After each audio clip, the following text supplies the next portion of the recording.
ସବୁଠି ଆଳୁ ସଙ୍କଟ। 2 ଦିନ ହେଲା ଆସୁନି ଆଳୁ ଗାଡ଼ି, ଗୋଦାମ ଖାଲି। ଜରୁରୀ ବୈଠକ ଡାକିଲେ ରାଜ୍ୟ ସରକାର। ନାଫେଡ଼ ଜରିଆରେ ଉତ୍ତରପ୍ରଦେଶ ଓ ଅନ୍ୟ ରାଜ୍ୟରୁ ଆସିବ ଆଳୁ। ଓଡ଼ିଶା ବଜାରରେ ପୁଣି ଥରେ ଆଳୁ ଅଭାବ ଦେଖାଦେଇଛି।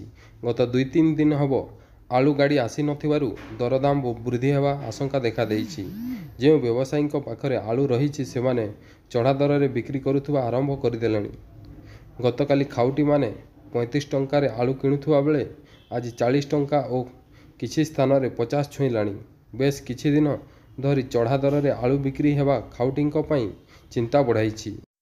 ପଶ୍ଚିମବଙ୍ଗ ସରକାର ଆଳୁ ରପ୍ତାନି ନେଇ କଟକଣା ଜାରି କରିବା ପରେ ଓଡ଼ିଶା ବଜାରରେ ଆଳୁ ସଙ୍କଟ ଦେଖାଦେଇଛି। ଲଘୁଚାପରେ ହାତଗୁଞ୍ଜା ଦେଇ ପ୍ରତିଦିନ କିଛି ଆଳୁ ଟ୍ରକ୍ ପଶ୍ଚିମବଙ୍ଗରୁ ଓଡ଼ିଶାକୁ ଆସୁଛି। ହେଲେ ଗତ 2 ଦିନ ହେବ କୌଣସି ଆଳୁ ଗାଡ଼ି ଆସିନାହିଁ।